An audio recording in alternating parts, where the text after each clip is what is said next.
Sanyusa okubalabako abawuliriza baffe n'abalabe baffe aba Sugar TV. Nzaabaanirizaako ndi Munakyagwe Kiyingi Richard nga nsinzidde wano mukono okubaweerezaako ebyemizannyo ku Sugar TV. Mu kutandika badde njagala ntandike n'omupiira ogwa Uganda Cranes ogwabaddeyo olunaku lw'eggulo ku ssaawa 12 mu Cameroon. Tegwabadde wano Uganda nga twetegekera eggwanga erya Algeria. Gwabadde mupiira gwakegezaamu n'eggwanga erya DRC Congo. DRC we yasobodde otukuba omupiira goolo 1-0. Omupiira ogwaffe gwabadde gwekubidde nga eggwanga erya DRC lyatwolesezza nti tubadde banafumu okusamba eggwanga erya Algeria, kuba eggwanga erya Algeria nga omanyi Abawarabu bo batulumbira ddala, bategeka omupiira gwabwe okuva ku ntandikwa, era ndowooza mwabalaba ne mu World Cup eggwanga erya Morocco eryakola obulungi nga bo bakulaga omupiira olaba owalabye gundi CAF Champions League we yawedde ngera olaba waliwo okuvuganya okusinziira ku mutindo gwaffe ogwabaffe African aba West gundi batuyita aba Sub-Sahara, kati bali aba Sahara Desert Abawarabu bo balina omupiira ogwabwe ogusamba gwagatuuka ku gw'abazungu. So abasajja batwolesezaamu obunafu kuba ne DRC erina abazanyi bangi ebweru, era obuuza omuzanyi Aziz Kayondo abamusaze nga ne bamwitangamu ebituli. So Micho ndowooza yalabidde ku nsobi zaawo anaasobola otugololamuuko nga abazanyi abatandise ku saidi yaffe ya Uganda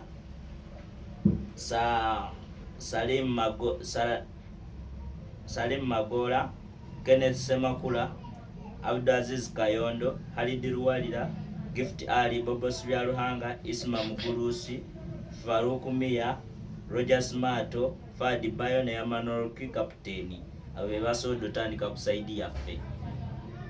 Bamaze ne babakyusakyusaamu kaawo naye nga tetwasobodde kuwangula mupiira guno. So wetuddako mu nkambi eya Vipers ng'egyo we n'abagambyeko basobodde okulirizinga nti batadde abazanyi abamu. Abazanyi abo nga we n'abagambye ejjo kuliko Salim Musa, ne kubaako omuzannyo ono bamuyita Sergio Robert Mwenge, ne kubaako omuzannyi gwe bayita Bashir Asiku, ne kubaako omuzannyi gwe bayita Gashia Mpongo, bano abamu si Bannayuganda, ne kubaako omuzannyi gwe bayita Oliver Osomba, oyo ndowooza mumujjukirako bulungi mu Champions League awo yalabikako bulungi, ne kubaako omuzannyi gwe bayita Frank Zaga tumwesige, ne kubaako Ibrahim Orit, ne kubaako Disan Galiwango. Abo bonna basobodde okubata okuva ku ttiimu ya Vipers nga yeetegekera okuddayo mu Champions League. Kyemmanyi omugagga wa Vipers nga omumanyi agenda kuddamu okuyungula ejje eppya, ate nga omumanyi ye ekizibu kye si ssente. Ekizibu kye kyakubeera nga omuzannyi bali ku foomu, babazannyi basobola okukola obulungi, ye kyekisinga okuba ekizibu kye. So wetuvaako awo ne twolekerako ebweru w'eggwanga. Ebyo bye byabadde ejjo ebyasobodde okukola amawulire mu Uganda muno. Wetwolekerako ebweru w'eggwanga, tutandikireko ndowooza mu transfer windows eziri otambula mu ggwanga erya Bungereza zasobodde okuba nga ziggulwawo mu butongole olunaku lw'ejjo, naye ttiimu zonna zikyesongako bwesonzi tezinasobola kugula bazannyi. Nga webukeeredde olwaleero ttiimu eya Manchester United ebadde evudde amawulire agavaako mu nkubo nti evudde mu lwokano lw'osayininga Harry Kane, ng'omugagga Daniel Levy owa Spurs agambye Harry Kane amwagalamu obukadde 100. So Manchester United negamba obukadde 100 tesobola buwaayo ku muzannyi, contract ye ebuzaayo omwaka gumu okuggwako, ate nga n'ekirala mu July agenda baaweza emyaka 30. So abamanyi bo baagala ku sente ziri wansiko, ate nga omanyi ssaawa zino manu badde mu financial crisis, abagagga baagala gitunda eri mabanja mayitirivu, kati awo abagagga tebali ready teekamu sikingi kuba saawa yonna esobola bava mu ngalo. Ne basooka baddukire wa Victor Osimhen owa Italy. Omugagga wa Italy n'abagamba ye ayagala miliyoni 120 mu Victor Osimhen. Match azi nti mufirika naye yayagala miliyoni 120. So ezo zonna race ebbiri bazivuddemu nga saawa zino gwe babadde batunulidde Mason Mount batuteyo obukadde 40 naye obukadde 40 bagobeza Chelsea yagala sente ezisingako awo omuzannyi mubalira mu bukadde nga 65 okudda waggulu. Omanyi ono omwana Mungereza season yali yabadde akoze bulungi. Season eno tafunye bulungi playing time naye season ewedde yadde akola bulungi nga ne ku national team ya Bungereza bamwesiga. Naye season eno emusumbuyemu injuries n'okubeera nga tali ku pecking order y'abatendesi. Bakyusakyusamu kawa abatendesi n'afunamu obuzibu n'abatendesi. Thomas Tuchel yali amutegedde bulungi nga amanye omuzanyisa. Naye nga muzanyi bulungi ali promising mu Bungereza era olaba future ye weeri.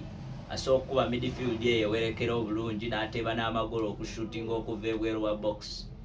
Awe tuvaako awo ku Man U yo nga yo yeetaagayo striker, Man U yeetaagayo defender, yeetaagayo midfielder.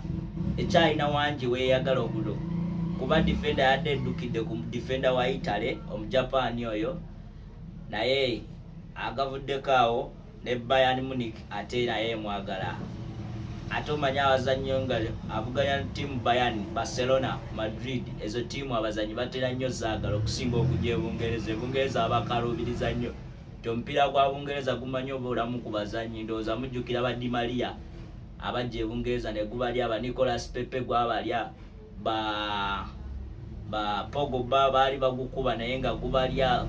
Era olaba waddayo Italy at least ya improvingamu omulaba nga improvinze. Di Maria mu France yabikola, ku national team yali abikoze era mu World Cup ndowooza mwamulaba, ku Juventus yabikoze. So team Bungereza abazanyi bagitya nnyo. Team Bungereza nga yeggwanga libabola nnyo oba simanyi lwaki nti oba ndowooza abamu baba bakyusiza language ebasumba. Waliwo n'abatendesi nga yetajja kujja Bungereza nga abatendesi abasinga kati nga Zinedine Zidane tiimu z'Ebungereza zamwagalako nnyo okumuwa ku mulimu n'agaana okujjayo lwa abamu bagamba nti oluzungu lwamulema okutegeera, oluzungu lwamulema oyita. So byebyo ebivaako mu nkambi ya Manchester United. Wetuddako mu nkambi eya Arsenal. Arsenal eyeetaaga omuzannyi. Olunaku lw'ejjo yataddeyo bid ya bukadde 6 nga yeetaaga omuzannyi gwe bayita Kai Havertz okuva mu ttiimu ya Chelsea. Chelsea yo eri ready otunda omuzannyi kasita ttiimu ziba zaagala, ttiimu zisoomu millions 10, baagalamu millions 7 eza pound mu muzannyi Kai Havertz. Mujjukirako bulungi baamugula okuva mu Bayer Leverkusen ku miliyoni 65. So bamwagala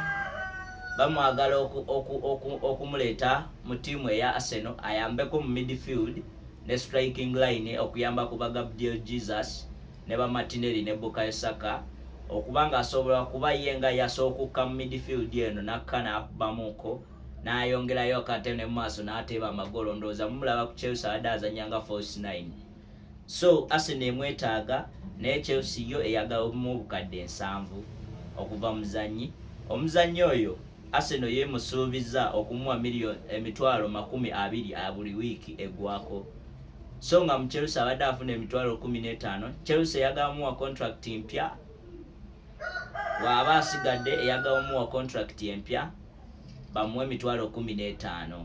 Naye yo omuzannyi nga yagamba njagalako sente zisingawo ate njagala sigala mu London. So Arsenal ye first priority ey'omuzannyi. Real Madrid yabadde zenga emwagala naye nga ye omuzannyi teyadde willing kugenda mu Spain. Wa Real Madrid yo nga yo awona maaso wajjudde ate waliwo abazannyi abakukunivu, abazannyi abagundi. Kati muwulira ne Kylian Mbappe ayinza ogenda mu Real Madrid sawa yonna. So kati okuvuganya ku Kai Havertz ne Kylian Mbappe muganda wange tekijja sobokawo omulaba nga tajja kuba na playing time okulwanira enamba kiba kizibu kuba ogenze kuba Vinicius Junior ba Rodrigo ba Valverde abazanyi abo bakubye bulungi season yeegi wedde wadde tebasobola twala ekikopo kyonna nga batwala Copa del Rey yokka naye era bakubye bulungi omupiira gwonna season ne Champions League at least wali okyaba balanga ogamba nti nno bakyali so ngayo omuzanyi yabadde alonzeewo yabadde alonzeewo Arsenal okubanga yakkiriza times na Arsenal naye nga Chelsea yekyabirinyemu eggere yagala obukadde 7 obwa euros okuva mu muzannyo ono we tugendako mu malala Declan Rice okujja ku Arsenal bikyalinyiddwa mu West Ham nga ye omuzannyi nga ye mwamulira ndowooza kuva dda nga ye at least yayogera na Arsenal tamuzi zonna zajjula dda naye nga yo tiimu ya West Ham yeetaaga obukadde 10 plus tebanayogera ku average weekoma naye nga weetaaga obukadde 10 plus ate ng'obwo obukadde 10 babwagala paka 225 Arsenal egamba teri ready erina obuwa paka emyaka gya 225 giweddeyo naye eyo tiimu ng'eya West Ham yekugamba bo baagala zisasulamu emirundi 2 waba wakusasulamu installment nga omanyi Arsenal yo tekwata bulungi sente zaayo tesobola kukwata bulungi era mwawulira ku Nicolas Pepe bamusasulira emyaka 5 ate ne financial fair play yazzeewo abazanyi naku zino babasasulira mu installment buli season bamusasulirayo ndowooza mwawulidde n'omuzanyi yagenze ku PSG bagenda musasulira emyaka 5 naye nga PSG erina sente so ekyo bakiteekawo okufevalinga tiimu ezimu ezitalinamu financially teziri financially well nga tiimu nga za Arsenal nga tiimu zi Brighton nga tiimu zi West Ham ezo teziri financially well naye nga ate zi tiimu nga Madrid, Man U, zi Chelsea zo zisobola abazanyi abo of which nga ate sente oluusi tebalina baba bagamu zikole mu mupiira zi tiimu zi PSG zi Man City zirina abagagga abalina sente empitirivu ezisobola kubeera ne tiimu 2 ku Bulaaya nga zikola bulungi zisasulwa bulungi zirina abazanyi abeevuganya nga bo bennyini so bakiteekawo okubanga ziremesebwa ezo tiimu ne sente ziyingidde mupiira ennyingi olaba omuzanyi edda baamugulanga obukadde 3 yoyo wa bbeeyi ne kati abazanyi ba bukadde 10 plus bukadde 2 so ekyo bakiteekawo okulemesa ezo tiimu kubanga zirinyirira zino tiimu ndala wetuvaako awo tiimu ngayo eya Arsenal yeetaagayo nga midfielder 2 yeetaagayo striker ne yeetaagayo ne backup y'aba defenders abamu nga ba fullbacks abo beetaagayo fullback omu bwe baba baleeseyo midfielder omu oba 2 ne bateekayo ne striking tomanya season ejja basoboganya ku kikopo n'okulemesa Man City kuba tiimu zonna saawa zino zikolera Man City zikolera Man City okubanga zikola ki zigisuula so tiimu ya Spurs yakkiriza okubanga egenda sasula sente eza David Raya Brentford zeyagala nga terms and conditions zonna zabadde zikkiriziddwa ne David Raya David Raya yeetaagadde okuva Brentford we yajja mu Premier League ye yali yayagala dde okutambulamu naye nga tiimu ya Brentford teyagala muta ng'eyagala asooka abeerewo kagigumyeko mu Premier League so season eno bali ready okumuta naye nga asking price ye eri mu bukadde 4 ate oba okugolokipa muganda wange ziba sente nyingi wadde waliwo bazibalaga we bagula sente nyingi bukadde nga 9 plus naye saawa zino kipa ye nga ye baba underrated baba mu sente ntono nnyo wetuvaako awo ne tugendako ku tiimu ya Brighton yayanjudde James Milner ng'omuzannyi waabwe bamusayininze ku contract ya myaka 2 nga bamujja mu tiimu eya Liverpool omuzannyo naakuliridde naye era twabalabako nga batwala Adam Lallana era okuva mu Liverpool n'abakolera ne batwala Dan Welbeck yavaako mu tiimu yavaako mu Arsenal yazanyako mu Arsenal ne Man U ne bamutwala era laba yabadde leading ekyoto kyabwe so tiimu zibadde zikolanga bulungi nga Brentford eyo ebadde erina omupiira gwerese ku Bulaaya awo omulungi ogunyuma okulabako nga olaba kati n'abazannyi nga bwa Kaisedo babalwanira okubajja mu tiimu eyo ba McAllister yeegase ku Liverpool naye bamulwanira okumujja okumubanga yabadde alwanira naye Liverpool yakozesa obikujjukujju neso omusayininga amangu nga tiimu tezinalabuka ezimu. So kati awo olaba Moses Caicedo tiimu nga nerero Man U erangidde nti naye mwetaaga, Chelsea emwetaaga ne tiimu ya Arsenal emwetaaga okugattako kuba omwana Granit Xhaka wanaaba avuddewo ono yagenda omuddira mu bigero okubanga asobola kuzannyawo awo n'okubanga amusingako. So omuzanyi nga ye amawulire kage mabegako gayitako nti ye yakkiriza ddala okutamuzi ne tiimu ya Arsenal, naye ate tiimu nga Man U ebeze ejaba muwa sente nyingi n'okubanga tiimu nga yo Brighton ekkiriza okumuguza Man U kuba Man U esinga ku Arsenal okubanga esobola okubidinga sente ez'amaanyi ne tiimu ya Chelsea. So wetuvaako awo ne tugendako mu ggwanga erya Spain. Jude Bellingham ejo bamulangiridde nti agenda kwegatta ku tiimu ya Madrid mu bukadde 13 ne adzone ezijaba zikwatanga mu bukadde 30. Agenda kwegatta ku bazannyi nga Chouameni, Kamavinga, abazannyi abo abato ba midfielder babadde bakoze obulungi mu Bulaaya awo bonna Madrid ebeddiza nga so olaba future yayo gyezimba future nnungi kuba oba olina Chouameni, Kamavinga nga Kamavinga atudde mu kinnya Chouameni akuba eno nono Jude Bellingham akuba eno. So waolaba nga future nyingi woletawo Kylian Mbappe noletawo Vinicius Junior ne Rodrigo ku mukono guli obalaba nga bajja kuzanya bulungi okubanga basitulayo ekitone kya Madrid. Jude Bellingham abadde akola bulungi bamukuze ku tiimu eya Dortmund, abadde akoze bulungi season 2 ezo zabaddeyo nga akoze bulungi era wamulabako ne omuzannyi wano webaaliyo ne gundi no bana abazannyi bebadde nako nga ba Federico babadde bakola bulungi abo. Wetuddako mu tiimu ya Barcelona yo tena signinga muzannyi mulala yenna ekyalinda okubanga etaamu ku bazannyi abamu esobofuna ku sente kuba ebya financial fair play bya ebiri mu Spain ate si bebiriko ebungereza kuba Spain yo kikyali waasi nnyo. Tiimu erina okubanga zeeyingize so zikola mayanga tiimu erina okubanga beetadde nebeereetamu munda waliwo balance eyo. So Barcelona ebadde tena signinga muzannyi naye okuvaako ku Inter Milan jo babadde balina obeera ne meeting, babaddeyo ne meeting ne club ya Chelsea nga baagala Koulibaly ne Romelu Lukaku, naye meeting kati yavuddemu kalungi nga getwasembye owulira nti Chelsea teri willing kuta Koulibaly na Romelu Lukaku ku loan deals. Ndowooza ye yagala kubateera ddala nga baba babaguza naye nga yo Inter Milan teri willing kusasula bazannyi abo kuba terina ssente, bazannyi bali overpriced. Oyinza osanga Romelu Lukaku bamugula obukadde nga 89 banabo baba baagala bumutunda nga ate Inter Milan yennyini yabamuguza. So Romelu Lukaku ajaba wa bei, Koulibaly naye ajaba wa bei bamugula obukadde nga 7 ajaba wa bei okumujja bamujja ku Napoli okumujja ku Chelsea zijaba sente nyingi wadde akuliriddemu era kyemmanyi bayinza osabawo obukadde nga 5 plus oba obukadde 6. Okutebeezaamu awamu akatale nga we katambula abazannyi abamu bakyali tekannaterera bulungi naye nga ko kagenda tuuka we kanyumira saawa yonna kuba tiimu za Bungereza we ziba zatandise okugula.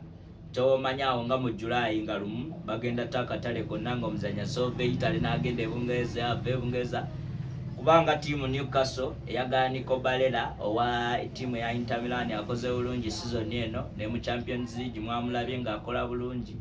So bamwetaaga okubeera nga abeegattako okubayambako mu Champions League gwe bagenda okuba nga boolekeramu. Tiimu eya Newcastle eno erina omugago omupya era yo ze ssaawa zino we baba tebanakola nti bagibudgetingira nti oba nti erina okulisaasanya ssente bwe ziti tewali tiimu egisinga ssente awo ku Bulaaya wonna nga yasazeewo okusaasanya ssente. So leeta omuzannyi yonna bweyagadde lwakuba ebya Bungereza nga bimanyisi ebiri e Saudi Arabia nti omuzannyi bamusasula miliyoni 2 omuzannyi bamukola biki. So tiimu erina obanga eziyingiza ezo ssente zisaasanya. Ndowooza mwawulira n'emisango gye baga oteeka ku tiimu eya Man City nti ssente zegulamu abazannyi tezikozesa biki. So ebyo bye bifa mu nkambi y'ebyemizannyo. Musigale nga mubeera ku Sugar TV, musharinge, mulaikinge, mukomentinge comments zammwe tujja batuzisoma. Mwebale kulaba Sugar TV.